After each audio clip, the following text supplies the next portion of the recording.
क्योंकि सिख कौम एक बहुत बड़ी बात है। सिख कौम ने इतिहास बनाया है, इतिहास संभाला नहीं। तो उसको लोगों तक उजागर करने के लिए जो हमने फतेह दिवस का प्रोग्राम शुरू किया।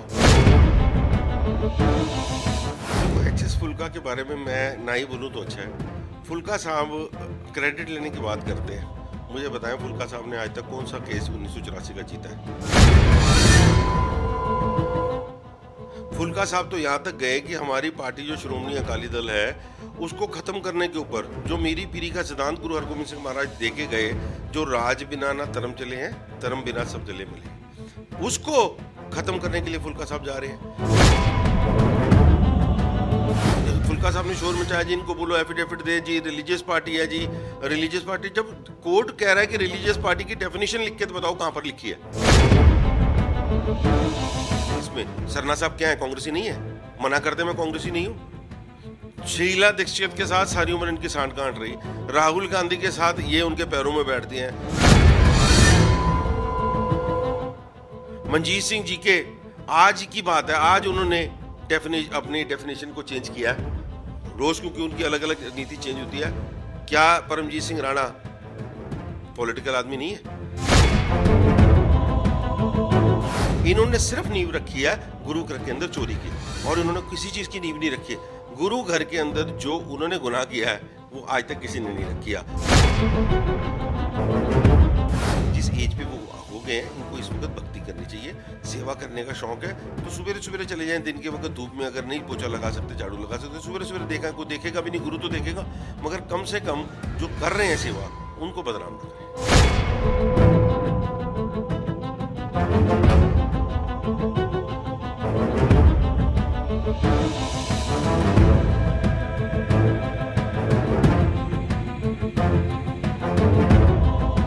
आप देख रहे हैं Navodaya Times Punjab Kesari TV. Delhi Sikh Gurdwara management Committee के चुनाव का आगाज हो चुका है और इस बार कई पार्टियां जो हैं अपनी किस्मत आजमा रही हैं, लेकिन सबसे पुरानी पार्टी शिरोमणि अकाली दल बादल दिल्ली इकाई, वो इस जो चुनाव है इसमें अपनी भागीदारी निभा रही है और 46 सीटों पर जो है वो चुनाव हो रहे हैं और सभी सीटों पर उम्मीदवारों के ऐलान आज हो चुका है। हरमीत सिंह कालका जी हैं जो पार्टी अध्यक्ष हैं।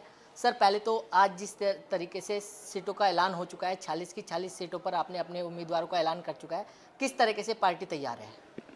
देखो, तकरीबन 46 सीटों में से 35-36 सीटें ऐसी हैं जिनमें हमारे ऑलरेडी कैंडिडेट्स मेंबर बने हुए थे, और 8-10 सीटें जो लोग दूसरी तरफ चले गए थे उन लोगों को फाइनलाइज करना। और आज पार्टी की हाईकमांड सारी मिल के, मैं हूँ, चाहे सरदार अवतार सिंह हित हो, चाहे मनजिंदर सिंह सिरसा हो, तीनों ने मिलके इस सारी लिस्ट को फाइनलाइज किया और सारे कैंडिडेट्स बिल्कुल सर्वसम्मति के साथ चुन के भेजे। और ऐसे कैंडिडेटों को चुना है जिनके अंदर पंथ प्रस्ती हो, जो अपने लोकल गुरुद्वारों के साथ जुड़े हों, जो सेवा भावना में विश्वास रखते हों, और जिन लोगों ने पिछले समय में अपने इलाके में, समाज में किसी तरीके से काम किया हो, उन लोगों को आज आगे लाया गया। अच्छा, पिछले 8 साल से आपकी जो शिरोमणि अकाली दल बादल दिल्ली इकाई जो है वो 8 साल से दिल्ली का कमेटी कमान संभाल रही है। 8 साल के कार्यकाल को किस तरीके से देख रहे हैं आप? देखो, 8 साल के कार्यकाल को अगर पूरा देखें दिल्ली सिख गुरुद्वारा प्रबंधक कमेटी में, तो श्रोमणी अकाली दल ने बहुत बड़े अहम फैसले लिए। उसमें जो लड़ाई हम पिछले 40 साल से 35 साल से लड़ रहे थे, अगर आज उसकी बात करें तो सज्जन कुमार को जेल में भेजने का श्रेय सबसे बड़ा अकाली दल को जाता है, क्योंकि जहां अकाली दल इसकी लड़ाई लड़ता रहा है, अकाली दल की कैबिनेट मिनिस्टर बीबा हरसिमरत कौर बादल ने पूरा दबाव डाला केंद्र सरकार के ऊपर, और उस केंद्र सरकार ने एसआईटी बनाई, और उस एसआईटी की वजह से आज सज्जन कुमार जैसे लोग अंदर हैं। सो इस लड़ाई को अंजाम देने में बहुत बड़ा रोल श्रोमणी अकाली दल ने किया। उसके अलावा अपने शहीदों की यादगारें बनानी जो 1984 की हुई है, दिल्ली के अंदर एक कंसेप्ट लेके आए, जो लोग अपने विरसे को भूलते जा रहे थे, जो लोग अपनी हिस्ट्री, क्योंकि सिख कौम एक बहुत बड़ी बात है, सिख कौम ने इतिहास बनाया है, इतिहास संभाला नहीं। तो उसको लोगों तक उजागर करने के लिए जो हमने फतेह दिवस का प्रोग्राम शुरू किया, और वो उसको लगातार जैसे चल रहा है, उसमें लोगों को एक अवेयरनेस आई कि सिख कौम का कितना बड़ा गौरवमय इतिहास है। सो ऐसे कई काम हैं जो पिछले समय में किए, और ख़ास तौर पे अगर पिछले 2 सालों का टेन्योर देखेंगे, एक अलग कंसेप्ट ले लिया, क्योंकि दिल्ली सिख गुरुद्वारा प्रबंधक कमेटी के अंदर कई ऐसे लालछन लग गए थे जिसमें लोग घबराते थे, गुरुद्वारा कमेटी के नाम पे लोग एक दूसरे को चोर कहने लग पड़े।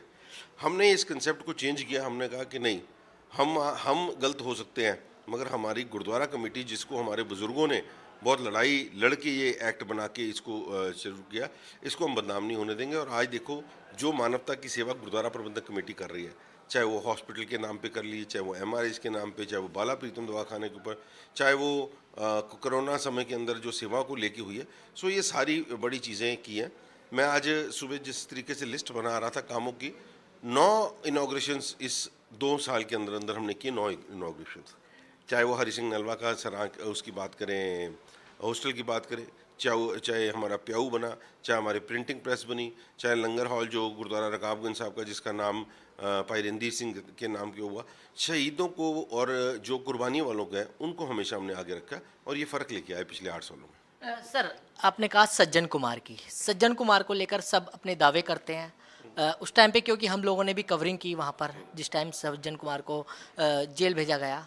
अगर बात करें सज्जन कुमार की, क्योंकि लगातार चाहे एचएस फुल्का हो, वो इस केस को लड़ रहे हैं 1984 के, चाहे आप कह रहे हैं कि हमने केंद्र सरकार पर दबाव बनाया क्योंकि जो आपके सहयोगी बीजेपी थी, क्योंकि उसको गठबंधन को लेकर आपके पास एक कैबिनेट मंत्री की पत्ता, तो इन सब चीज़ों को लेकर क्या कहेंगे कि क्रेडिट आपको जाना चाहिए या एचएस फुल्का को जाना चाहिए? देखो, एचएस फुल्का के बारे में मैं ना ही बोलूँ तो अच्छा है। फुल्का साहब क्रेडिट लेने की बात करते हैं। मुझे बताएं, फुल्का साहब ने आज तक कौन सा केस 1984 का जीता है? एक भी बता दे।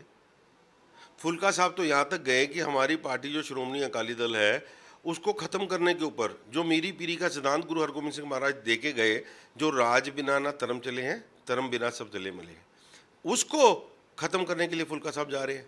जिस पार्टी के लिए श्रोमणी अकाली दल के वर्करों ने जेलें काटी, जिस एक्ट को बनाने के लिए, दिल्ली सिख गुरुद्वारा प्रबंधक कमेटी का एक्ट जो 1971 में बना है, इसको बनवाने के लिए हमारे बुजुर्गों ने जेलें काटी है, गिरफ्तारियां दी, धरने दिए, और उसमें कह रहे हैं कि श्रोमणी अकाली दल एक रिलीजियस पार्टी है और पॉलिटिकल पार्टी लड़ नहीं सकती है इसके अंदर।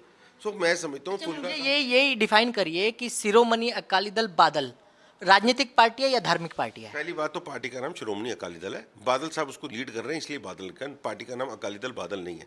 श्रोमणी अकाली दल एक पार्टी है। जो मेरे को ये बताइए, जो आपने मेरे से सवाल पूछा, यही बात फुल्का साहब ने बहुत शोर मचा के कोर्ट में पूछी थी, तो जज साहब ने पूछा कि फुल्का साहब आप भी बता दो रिलीजियस पार्टी की डेफिनेशन क्या होती है, आप बता दो रिलीजियस पार्टी क्या है। हरमीत सिंह सिख रिलीजन को बिलोंग करता है, बट मैं सेकुलर हूँ, मैं बाकी धर्मों का भी सत्कार करता हूँ, तो ये मुझे इसमें रिलीजियस पार्टी कौन सी होगी? क्या हम गुरुद्वारा प्रबंधक कमेटी को रिलीजियस सिखों के लिए बाउंड कर सकते हैं? क्या हम मना कर दें सुबेरे वहाँ पर नॉन सिख जो आते हैं उनको मत्था टेकने नहीं दिया जाएगा? क्या बाला प्रीतम हॉस्पिटल के अंदर वहाँ पर सिखों का इलाज करना बंद कर दें? जो सिखों का सिद्धांत है, सिक्खी का सिद्धांत है, हर वर्ग को देखा जाए। गुरु महाराज ने जब लंगर की प्रथा शुरू की है, वहाँ पर किसी से पूछा नहीं जाता उसकी जात धर्म धड़ा, ये कम्युनिटी को अलग ही तरफ धकेलने की कोशिश की है फुल्का साहब ने। सो मैं समझता हूँ जो फुल्का साहब की ने जो खुश करना था, बेसिकली उनका हमेशा एम रहता है अपनी लीडर्स को खुश करने का, चाहे वो बीजेपी के हों चाहे आम आदमी पार्टी हो, कि उनको कहीं ना कहीं से कोई ना कोई राज्यसभा में कॉप्ट कर ले, कुछ कर ले।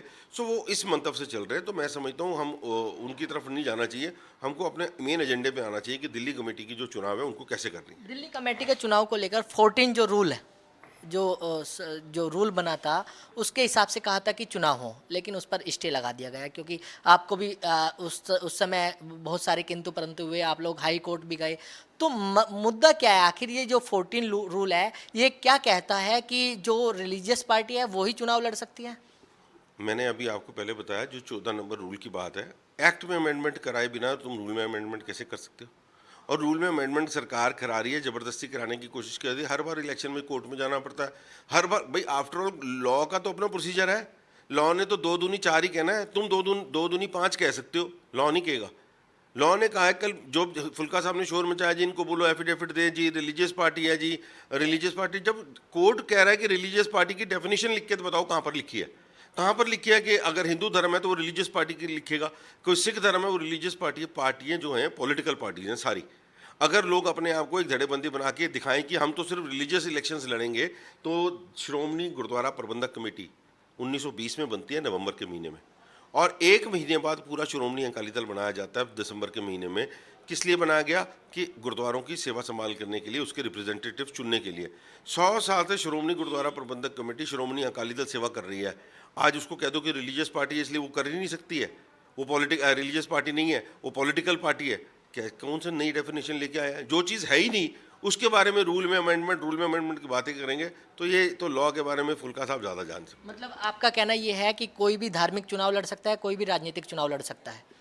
बिल्कुल, जो जोन से एक्ट बना है उसमें एक सिख बिल्कुल लड़ सकता है। क्या कांग्रेसी नहीं लड़ते? क्या कांग्रेसी आके इलेक्शन नहीं लड़ते? इसमें सरना साहब क्या है, कांग्रेसी नहीं है?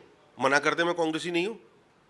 शीला दीक्षित के साथ सारी उम्र इनकी सांठ गांठ रही। राहुल गांधी के साथ ये उनके पैरों में बैठती हैं।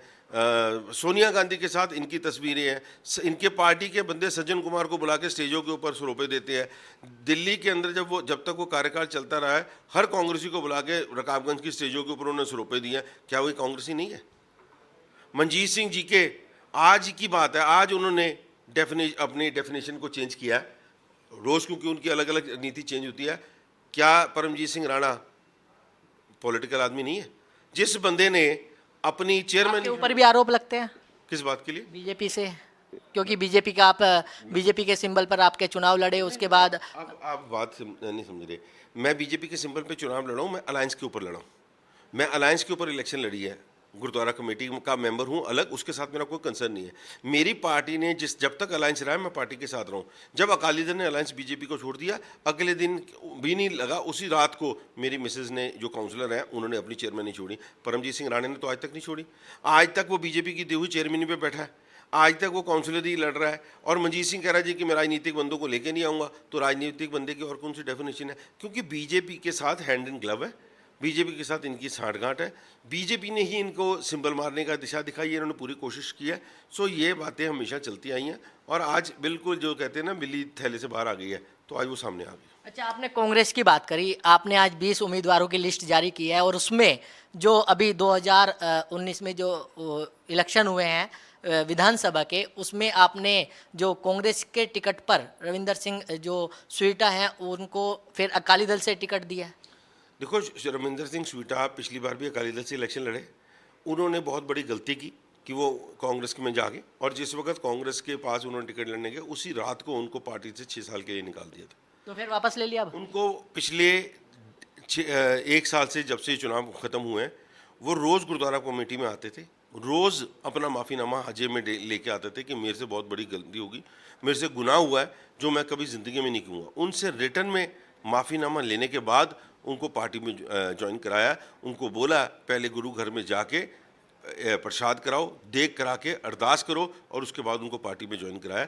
ऐसे पार्टी में ज्वाइन नहीं कराया। और हमारी पार्टी नहीं, हमारे सिख धर्म हमें हर बंदे को गलती करने के बाद माफ़ी देने की इजाज़त देता है। अच्छा, आपने नो इनोग्रेशन की बात करी कि कमेटी ने पिछले 2 साल में नो इनोग्रेशन किए हैं कोरोना काल के बीच में, लेकिन मनजीत सिंह जी के कहते हैं कि उसकी जो नींव थी वो मैंने रखी, चाहे वो प्रिंटिंग प्रेस हो, चाहे उनके कार्यकाल में उस समय इनोग्रेट वो उन्होंने नींव रखी, लेकिन फीता अभी मौजूदा कमेटी काट रही है। देखो, मैं मनजीत सिंह के बारे में नहीं बोलना चाहता। मनजीत सिंह 6 साल प्रधान रहे हैं। अखंड कीर्तनी जत्था वालों के नाम के ऊपर अगर लंगर हॉल का नाम किया है, वो दिल्ली कमेटी ने किया है। MRI लेके आई है दिल्ली। ये तो कह रहे हैं कि MRI मेरे समय में आई थी, उस समय दिया क्या? इनको किसने दी थी? इनको अगर इनको पैसे किसी ने दिए होंगे तो एक नया स्कैंडल और आ जाएगा, क्योंकि कमेटी में अभी तक पैसे नहीं है। इन्होंने सिर्फ नींव रखी है गुरु घर के अंदर चोरी की, और इन्होंने किसी चीज़ की नींव नहीं रखी है। गुरु घर के अंदर जो उन्होंने गुनाह किया है वो आज तक किसी ने नहीं रखी।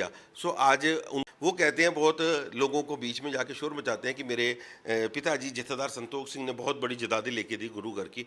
अरे, एक जदाद, करोलबाग की जदाद आपके पास कब्जा हो, आप कोर्ट में लड़ाई लड़ रहे हो, आप बिना किसी मेंबरों से सलाह किए उस कमेटी को हार जाओ और वो पोजेशन उसका दे दो, तुम किस बात की दावेदारी करते हो कि तुम्हारे पिताजी ने ये काम किया? अच्छा, अब ये सारी चीज़ें आप लोग आरोप लगा रहे हैं, क्योंकि 6 साल तक वो प्रधान रहे, पिछला चुनाव भी आप उन्हीं की देखरेख में लड़े हो, क्या नहीं लगता कि उस टाइम पे आवाज़ उठानी चाहिए थी आपको? बहुत बढ़िया सवाल आपने किया है कमल जी। आपके जेब में से जितने पैसे हैं ना, अभी जाने से पहले मैं निकाल लूँगा, और बाहर जाने के बाद अगर आपको पता चलेगा मेरी जेब से पैसे निकले, आप वापस आके कहेंगे हरमीत जी मेरे पैसे वापस दे दो। जब गुरु घर की चोरियाँ सामने आएंगी तभी हम उनको पकड़ सकते हैं। जिसने चोरी की, मैं सीनियर मीत प्रधान हूँ पार्टी का और ये प्रेसिडेंट है, ये मेरे साइन करने के लिए तो कागज़ कभी भेजेंगे नहीं ना। लेकिन वो कहते हैं कि एडमिनिस्ट्रेशन तो मनजिंदर सिंह सिरसा के पास था। मनजिंदर सिंह सिरसा के पास वो एडमिनिस्ट्रेशन कहाँ से आ गई? जब मनजिंदर सिंह सिरसा टेबल पे बैठते थे तब उनके बिल ही नहीं पेश होने देते थे। एक अब सवाल ये है कि क्राइटेरिया क्या है, अगर किसी को कोई भी टेंडर देना हो या किसी से कोई भी काम कराना हो तो क्या प्रधान और जनरल सेक्रेटरी के साइन होना जरूरी है कि नहीं? बिल्कुल है, बिल्कुल है, खाली प्रधान सेक्रेटरी के नहीं। इसमें एक प्रोसीजर फॉलो होता है। मेरे को एक टेबल खरीदनी है ना, तो टेबल खरीदने के लिए जिस डिपार्टमेंट को टेबल चाहिए पहले वो अपनी रिक्वायरमेंट निकालेगा। उस रिक्वायरमेंट के ऊपर हमारे परचेज़ कमेटी वाले कमेंट्स लिखेंगे। परचेज़ कमेटी वाले लिख के उसका परचेज़ जो डीजीएम है वो उसको साइन करके जनरल सेक्रेटरी के पास भेजेगा। ये हमारी रिक्वायरमेंट, उसको इंडेंट फॉर्म कहते हैं। उसके ऊपर हमारे साइन होंगे जनरल सेक्रेटरी के। जब वो जनरल सेक्रेटरी के साइन होकर जाते हैं उसके बाद वो परचेज़ का प्रोसेस शुरू होता है। फिर परचेज़ चेयरमैन उसमें इन्वॉल्व होता है, वो परचेज़ करने के लिए टेंडर कॉल करता है। अगर बड़ी चीज़ है, अगर एक आधी कोई टेबल ये है, उसने उसकी वो कोटेशंस मंगाएगा, उस कोटेशनों को अप्रूव किया जाएगा। उस कोटेशनों के बाद उसके ऊपर साइन करने के बाद डीजीएम के फिर दोबारा साइन होंगे, फिर जनरल मैनेजर के साइन होंगे, फिर वो दोबारा सेक्रेटरी के पास आएगा और फिर प्रधान के पास जाएगा। कितने साइन मैंने गिना दिया आपको? 9 साइन। जब इतना लंबा प्रोसीजर है, जब इतना लंबा प्रोसीजर है तो चोरी हो कैसे हो गई? हाँ, चोरी कैसे हुई? अगर आप मेरे को इजाज़त हो तो 1 मिनट में आपको फाइल मंगा के दिखा सकता हूँ। ले आइए यार, फाइल मेरी गड्डी पे है। चोरी ऐसी हुई कि सामने एक बिल आता है, 1 लाख किताब छपी है। कब छपी है? 4 अप्रैल को। आज 4 अप्रैल है ना। 4 अप्रैल को, मैं एग्जांपल दे रहा हूँ, 4 अप्रैल को 1 लाख किताब छपने का ऑर्डर कौन देता है? मंजीत सिंह जी के। दोपहर को 1 लाख किताब छप के आ जाती है, रिसीव कौन करता है? मंजीत सिंह जी के। शाम को उसकी पेमेंट हो जाती है 1 लाख की किताब की 47 लाख रुपया कौन कर रहा है? मंजीत सिंह जी के। और जिस वक्त 1 लाख किताब बांटने की बारी आई तो किसी ने, कौन ले गया पता नहीं, वो 1 लाख किताब बंट गई और देखी किसने? सिर्फ मंजीत सिंह जी के ने। आज तक हमने तो देखी नहीं। 47 लाख रुपए का वो बिल है। एक बिल सामने जिस वक्त आएगा उसके ऊपर क्वेश्चन करेंगे तो जो यही जवाब होगा ना कि भैया इसकी पैसे बताओ, तो वो उसका कोई जवाब। ये सब चीज़ें हो गई, कमेटी से ऑर्डर भी दे दिया मंजीत सिंह जी के ने और किताबें भी आ गई, और आपने अभी बताया कि इतना लंबा प्रोसीजर, 9 सिग्नेचर उसको लेकर चाहिए, तो दिल्ली कमेटी से पेमेंट निकल कैसे गई फिर? भाई मेरे, आप मेरी बात नहीं समझ रहे। जो मैं बात बोल रहा हूँ ये चीज़ है तब होती है जब कोई चीज़ खरीदी गई हो, जिसका सिर्फ बिल ही लगा दिया गया। और बिल के साइन किसने करने हैं? मंजीत सिंह जी के ने, प्रधान ने और जनरल सेक्रेटरी ने, या जनरल सेक्रेटरी नहीं है तो जॉइंट सेक्रेटरी ने।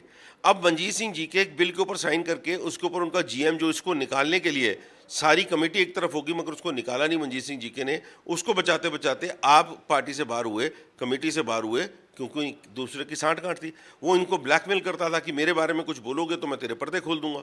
उसको बचाते बचाते आप, उन्होंने सारी चीज़ों को धीरे धीरे कबूल किया। और एक वो जो बिल आया, जब जनरल मैनेजर ने साइन कर दिए, प्रधान ने साइन कर दिए, जनरल जॉइंट सेक्रेटरी के पास जाता है साइन, तो उसने गुड फेथ में वो भी साइन कर देता है। तो उसमें इसमें क्या फ़र्क पड़ा? मगर ये प्रोसेस को तो पेपर चेक नहीं होते हैं? नहीं दिया ना, नहीं किया। किसने चेक करना है पेपर की? आफ्टर ऑल उस एडमिन का हेड कौन है? एडमिन का हेड है जनरल जनरल सेक्रेटरी की भूमिका क्या होती है? जनरल सेक्रेटरी की भूमि एडमिनिस्ट्रेशन चलाने की है। उसके पेपर वर्क को चेक करने की सारी जिम्मेवारी जनरल मैनेजर की। जनरल मैनेजर का काम क्या है? वो जनरल मैनेजर ही जब साथ में मिला हो तो क्या कर लेगा कोई? जनरल मैनेजर के साइन कराए, अपने साइन किए, चलो भाई चलो, पेमेंटें लेते जाओ जितनी मर्जी। लाखों रुपया विड्रॉल किया गया। ये देखो तुम्हारे सामने, ये चोरों की दास्तान है। ये 80 लाख रुपए के वोचर मैं आपको दिखाता हूँ। तो चुनाव प्रचार में इसका भी यूज कर रहे हैं लोगों को, ये भी, संगत को ये भी दिखा रहे हैं क्या? मैं सोचता हूँ कि ये नेगेटिव प्रचार करना नहीं चाहिए, मगर जरूरत वहाँ पहुँचती है जहाँ वो झूठ बोल के जा चुके हो, क्योंकि लोगों को इम्पैक्ट होता है जी इसको तो फंसाया गया। ये किताब छपी थी साडा विरासत, साडी विरासत। ये असली किताब है। जो 25,000 किताब छपी, वो 25,000 किताब को लोगों में, स्कूलों में बांटा गया, जिसको छपने के लिए 4 महीने का समय लगा। 18 साइन उसमें हुए लोगों के, और उसके बाद वो किताब छपी। मगर उसके बाद ये बिल आ जाता है, ये सिख विरासत। नाम क्या रखा? ये साडी विरासत, इसका नाम रख दिया सिख विरासत। ये आप देखो, इसकी ये ऑर्डर हुआ 52,000 किताबों का। ऑर्डर कौन कर रहा है? खाली ये मंजीत सिंह जी के। क्या मंजीत सिंह जी के पास इख्तियार ऑर्डर फॉर्म साइन करने के लिए है? झूठ के कोई हद होती है। ये देखो, ये 20,000 किताब छप के आती है, बिल आता है 47 रुपये के हिसाब से 9,40,000 रुपये साइन हो गया। किसी के साइन नहीं, ये साइन तो बाद में हमारे जीएम जो अब मौजूदा हैं, ये उनके हैं। ये तो पुराना इनका जीएम था ना, ये तो चोर चोर मुसेरे भाई हैं, ये तो वो हैं। ये तो सिर्फ ये ट्रू कॉपी है, इसको साइन किए हुए हर पेज के ऊपर हमने साइन कराया है, ताकि लोगों को ये लगे कि हरमीत सिंह ने घर में नहीं बनाए ये पैसे। ये 47 लाख रुपए। आप मेरे को ये बताओ, दिल्ली कमेटी का सबसे बड़ी मैं आपको चीज़ दिखाता हूँ। आज मेरे पास गुरुद्वारा कमेटी में मेरा पी है, सरदार मनजिंदर सिंह सिरसे के पास भी पी है, उससे पहले भजन सिंह वालिया जनरल सेक्रेटरी हैं, उनके पास भी पी है रहा, उससे पहले बलबीर सिंह रहे हैं, उनके भी पी हैं, सरदार परमजीत सिंह सरना भी प्रधान रहे हैं, उनके पी है। ये सारे पी ए कहाँ से आए? दिल्ली से गुरुद्वारा प्रबंधक कमेटी के एम्प्लॉइयों को पी ए रखा गया।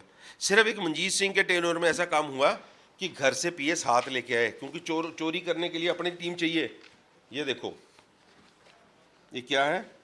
सरदार Vikram Singh, private secretary to Sardar Manjit Singh, president Delhi से Gurdwara management committee, consolidate salary of 35,000 per month along with 200 litre diesel and driver, 35,000 रुपया। सर इसमें तो साइन सिरसा जी के भी हैं। भाई दोनों के होंगे ना, ये तो ऑर्डर दोनों के फिर हैं। उस टाइम पे विरोध क्यों नहीं, अब विरोध क्यों? विरोध क्या? रोज रोज लड़ाई करके हम तो विरोध की बात नहीं कर रहे, लोगों पे लालच लगाते हैं। 70,000 रुपया महीने का सेम इनका दूसरा पीएस परमजीवन जोत सिंह। दिल्ली कमेटी के अंदर मुझे ये बता दो कि आज तक कोई पीए ऐसा हुआ है? आप भी इतने सालों से देख रहे हैं। 2013 में जब कमेटी चुनाव लड़ी और कमेटी शिरोमणि अकाली जो बादल दिल्ली का ही है वो कमेटी में आई, उसके बाद इन्होंने अपने पीए रखा। पीए ये तो नहीं है कि 15, 16 या अभी जो 17 में चुनाव हुए उसके बाद रखा, 13 के बाद रखा है ना, लेकिन 17 में इसका विरोध क्यों नहीं? क्यों आप इन पर ट्रस्ट करते आए हो? आप अब कागज दिखा रहे हो। मेरी बात सुनो, ट्रस्ट तब पता चलता है जब आपके साथ धोखा हुआ हो, जब आपका प्रेसिडेंट आपको झूठ बोले, आपके साथ बेविश्वासी करे, तब खुलता है। जिस दिन इनके ऊपर चोरी का इल्ज़ाम शंटी ने लगाए थे, इन्होंने मेरे को बोला था, मैं प्रेस कॉन्फ्रेंस करने के लिए सबसे पहले मैं गया था, मंजीत सिंह जी के बारे में बोल के आया कि जी ये 25,000 किताब छपी है, 47 रुपये के हिसाब से शंटी झूठ बोल रहा है। उस वक्त मैंने ये बात बोली थी, मगर मेरे को घर आने के बाद जिस वक्त मेरे को क्योंकि दिखाया वो चीज़ गई थी, जब मेरे को रात को पता चलता है कि शंटी तो बोल ही 1 लाख रुपए 1 लाख किताब की बात कर रहा है, मैं जवाब दे के आ रहा हूँ साडी विरासत का, शंटी बात कर रहा है सिख विरासत का, तो इसके ये विश्वासघात इन्होंने मेरे साथ नहीं किया, कमेटी दिल्ली के साथ तो किया गया, मगर मेरे को आगे बिठा के इन्होंने बुलवाया। 51 लाख रुपए का मेरे को बोला कि मेरे को जो $1 लाख आया था कनाडा से, वो पैसे आज मेरे बैंक में हमने जमा करा दिए हैं, ये उसकी रसीद दिखा दियो। मैं लोगों को दिखा रहा हूँ कि 51 लाख रुपए हमने जमा करा दिया बैंक में, और ये झूठ बोल रहे हैं। पता चलता है जी कि वो 51 लाख रुपए है नहीं, वो 51 लाख के बाद में कहते हैं ये तो पर्ची गलत है, मैं ये तो मेरे को फंसाने के लिए सिरसे ने लगाई, मैंने तो 51 लाख रुपया बाबा हरनाम सिंह जी को दे दिया था। बोला था नहीं बोला था? तो वो फिर मेरे से क्यों उस दिन झूठ बुलाया गया? क्योंकि जिस वक्त आप लोगों को कोई चीज़ दिखाई जाए तब आपको समझ आती है कुछ और, जब शाम को जब बैठ के देखते हो, यही तो उनकी चोरियां पकड़ी गई। जब हमने बोला कि भैया तुम हमारे साथ ही गेम खेल रहे हो, तो सारी चीज़ें एक के बाद एक निकलती गई। एक आदमी 50 लाख रुपए आपको दे के जा रहा है, आपकी और उसकी बात हो रही है कि भैया गुरुद्वारा बंगला साहब में एसी लगवा दो। एसी लग रहे हैं, उस आदमी को तो नहीं पता ना, जो कैश पैसे दे गया वो तो आप लेके घर, और जो एसी लगाने के बाद उसकी पेमेंट कर दी गुरुद्वारे से चेक। ये हुआ कि नहीं हुआ? और जब उस प्रेमी के पैसे के बारे में पूछा गया तो उसको मना नहीं कर सकते, क्योंकि बहुत बड़ा आदमी है कि हाँ पैसे तो आए थे, तो कहाँ गए पैसे? वो मैंने गुरु के गोलक में डाल दिए। लेकिन सिरसा जी आपने कालका जी आपने बात करी जिस तरीके से चोरी की कि लगातार चोरी के इल्ज़ाम लग रहे हैं। आप अभी शिरोमणि अकाली दल शिरोमणि अकाली दल बादल दिल्ली इकाई के प्रधान भी हैं। लगातार जिस तरीके से सिखों को ईमानदारी के लिए जाना जाता है और लोग पूरा ट्रस्ट करते हैं, क्योंकि कहीं भी आपदा आ जाए सबसे पहले सिख वहाँ पहुँचता है। चाहे अभी हाल ही में जिस तरीके से उत्तराखंड में एक भाव आया, वहाँ पर भी सबसे पहले सिख पहुँचे। लेकिन जिस तरीके से चोरी के इल्ज़ाम जिस तरीके से सिखों के ऊपर लग रहे हैं और सिख एक दूसरे के सिख के ऊपर लगा रहा है, क्या लगता नहीं कि जो साख है सिखों की गिरती जा रही है? देखो, बहुत नमोशी की बात है, और इस साख को बचाने के लिए जितनी मेहनत हमने की है पिछले 2 साल में, शायद ही किसी ने की हो।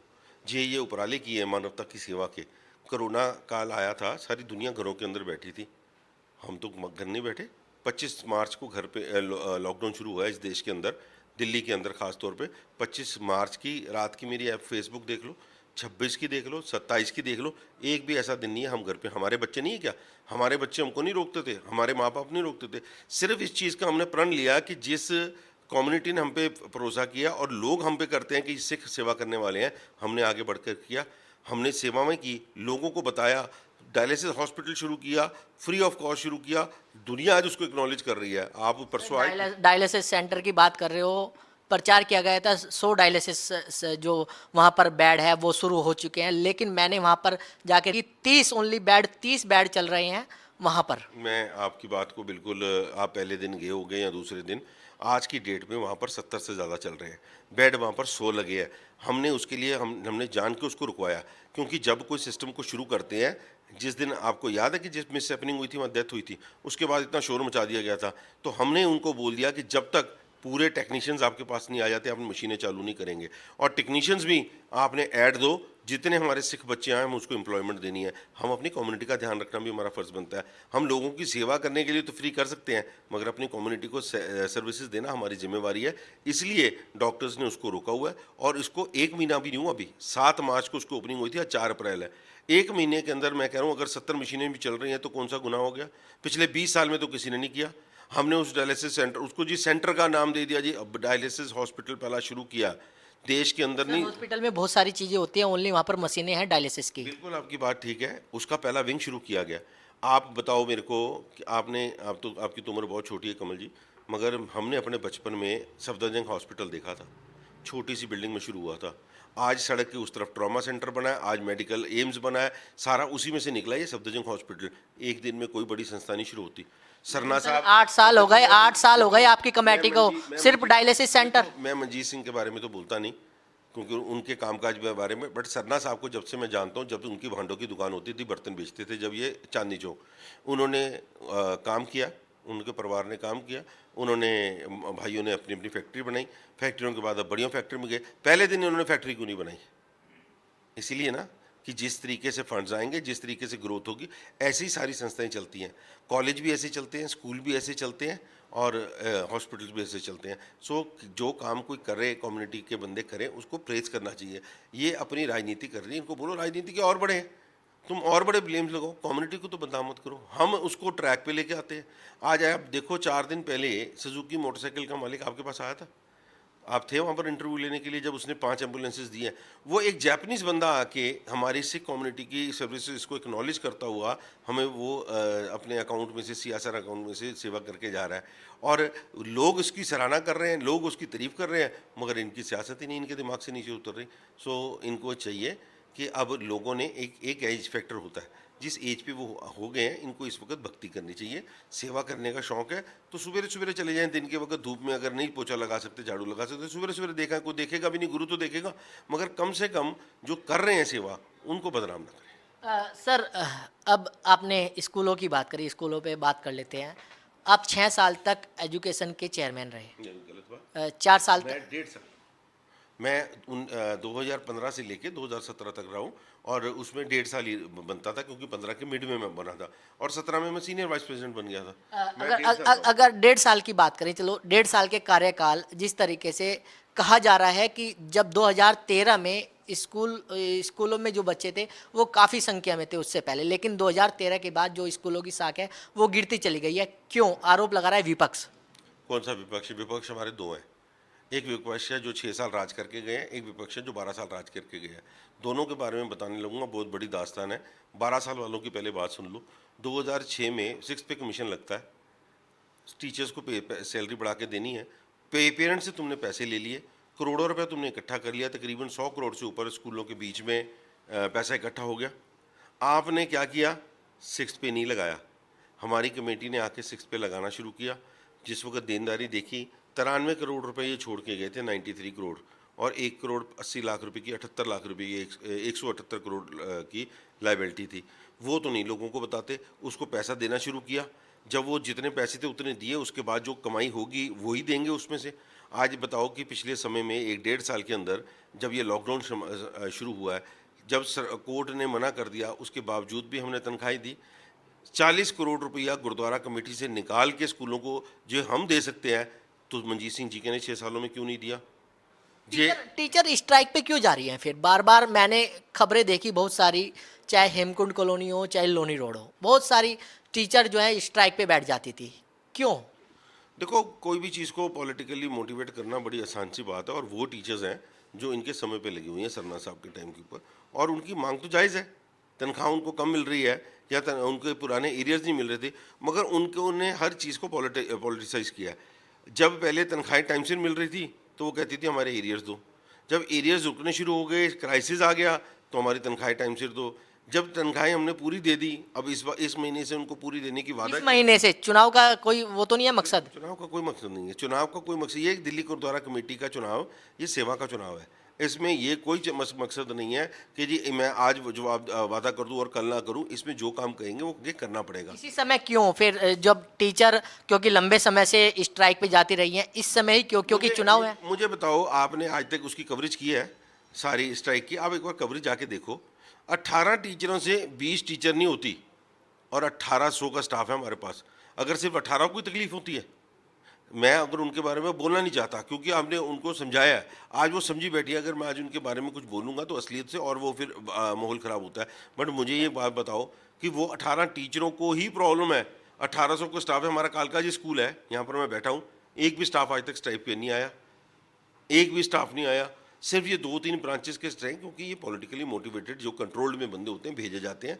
तो आप भी समझते हो आज टीचर्स की प्रॉब्लम एक दिन में सॉर्ट आउट होगी। अच्छा, जो सैलरी वाली इशू है ये इसलिए भी पैदा हुआ है कि इनको आपने जिस तरीके से सेंट्रल जो अकाउंट जो है वो बना दिया, इसकी वजह से भी दिक्कत पैदा हुई है? देखो, उसमें दो अपने अपने नज़रिए हैं। क्योंकि लोग कहते हैं कि सेंट्रलाइज्ड अकाउंट करने से हमारे हक के पैसे चले गए, मगर लोगों को, कई स्कूल वालों को ये लगता है क्योंकि बड़े स्कूल थे, वो बड़े स्कूलों से पैसा आता था और मगर छोटे वालों की नहीं होती थी। जिस वक्त हम आए 2013 में 10 महीने की तनख्वाह रहती थी फतेहनगर स्कूल की, और एक्सेस पैसे पड़े हैं वसंत विहार स्कूल से। तो अगर वसंत विहार स्कूल से निकाल के फतेहनगर वालों को दे दिए, हो सकता है लीगली या प्रोसीजर वाइज गलत हो, मगर लीगली इसमें इलीगल काम तो कोई नहीं था। इसमें इलीगल ये काम तो कोई नहीं है कि जी सेंटर मेरे जेब के इस पैसे के मैं दूसरे में अगर वर्त लिए तो वो घर तो नहीं लेके गए थे। सो ये कहीं ना कहीं इसको मैनिपुलेट गलत तरीके से किया गया। बट मैं समझता हूँ कि जो पॉलिसीज़ है वो सेंट्रलाइज नहीं होनी चाहिए। पॉलिसीज़ जो हैं वो बिल्कुल अलग अलग स्कूल की स्थिति के हिसाब से एक जैसे अलग होनी चाहिए। उससे नुकसान क्या हुआ है कि प्रिंसिपल्स की, टीचर्स की अकाउंटेबिलिटी ख़त्म हो गई। बच्चे कम क्यों हुए आखिर? क्या स्कूलों की साख गिरी है? नहीं, बच्चे इस टेन्योर में तो इतने नहीं कम हुए जो पिछले हुई है। उसका कारण है ना, जब मैंने बताया कि जब स्कूलों में एक्सेस पैसे पड़े हैं, 100 करोड़ रुपया पड़ा है, सरना साहब से किसी को पूछने जाने की ज़रूरत नहीं है। पिछले 8 साल की बात कर रहा हूँ, पिछले 8 साल की। पिछले 8 साल में कोई इतना ग्राफ नहीं गिरा है। उसका कारण ये है कि जो लोग हमारे स्कूलों के ऊपर जब टीचर्स स्ट्राइक पे जाएंगी तो एक माहौल ख़राब होता है। जब टीचर्स को प्रॉपर तनख्वाह उनके समय की नहीं मिल रही तो लोग कहते हैं कि हमने अपने बच्चों को इस तरीके से तो नहीं चलाना।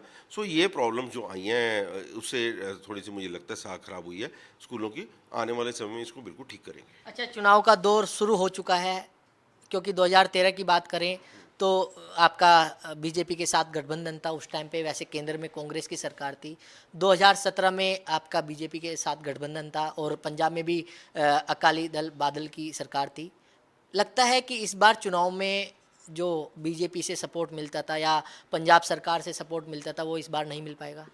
देखो, एक बात है कि अगर आपको लगता है कि बीजेपी हमारी सपोर्ट करती थी, आज तो मंजीत सिंह के साथ है। मंजीत सिंह को बोलो बीजेपी की सपोर्ट लेके आगे सड़कों पे काम कर ले। दिल्ली गुरुद्वारा प्रबंधक कमेटी की सिखों की राजनीति में किसी पॉलिटिकल पार्टी की इंटरफेरेंस नहीं है। कोई चाहे वो बीजेपी की बात करें चाहे कांग्रेस की बात करें, लोग इनके कहने पे वोट नहीं देते। लोग बड़े अवेयर हो चुके हैं, लोग कामों को वोट देते हैं और लोगों ने आज हमारा काम देखा है। लेकिन सर सरकारों का तो थोड़ा इंटरफेयर होता है कि जिस तरीके से मनोबल तो कहीं ना कहीं बढ़ता है ना। सरकारों का इंटरफेयर पूरा रहा है। सरकार तो हमारी पार्टी खत्म होने पे उतर गई। सरकार ने तो पूरी कोशिश की इनका पार्टी चुनाव निशान खत्म कर दिया जाए, इनको इलेक्शन लड़ने से रोक दिया जाए। सरकारों को तो बिल्कुल इन्वॉल्व किया, वो तो आपने देखा ही है। मगर मैं समझता हूँ कि जिसके साथ गुरु तेग बहादुर साहब का आशीर्वाद हो, जो गुरु साथ लेके चलते हो, उनको कोई प्रॉब्लम नहीं। अच्छा, चैलेंज कितना है इस चुनाव? चैलेंज कितना है चुनाव? मैं तो समझता हूँ कोई चैलेंज है नहीं। चुनाव में चैलेंज किस बात की होनी है? हमने सेवा की है, लोगों ने इस बात को एक्नॉलेज किया। इस बार नई पार्टी जागो पार्टी है, शिरोमणि अकाली दल दिल्ली है। इसकी बातें कर रहा है। जागो को तो जगाना है, लोगों ने ही जगाना है कि भैया तू जवाब दीजिए गुरु घर की चोरियों के। उस जागो से क्या लोगों को वो होनी है? गुरुद्वारा कमेटी की टीम ने पिछले 2 सालों में जिस तरीके से काम किया ना, आज घर दुनिया का बच्चा बच्चा करता है। दिल्ली का हर सिख नौजवान, हर घर की जो औरतें हैं, वो इस बात को घर में टीवी में बैठ के जब काम देखती हैं, तो उसकी सराहना करती है और लोग कामों के साथ जुड़े हैं। लोगों का आशीर्वाद हमें मिलेगा, 46 में से 40 प्लस सीटें जीतेंगे। तो बिल्कुल ये थे शिरोमणि अकाली दल बादल दिल्ली इकाई के अध्यक्ष हरमीत सिंह कालका, जो कह रहे हैं 46 में से 41 जो सीटें हैं वो जीतेंगे। दिल्ली से कमल कुमार कंसल, नवोदय टाइम्स, पंजाब केसरी टीवी।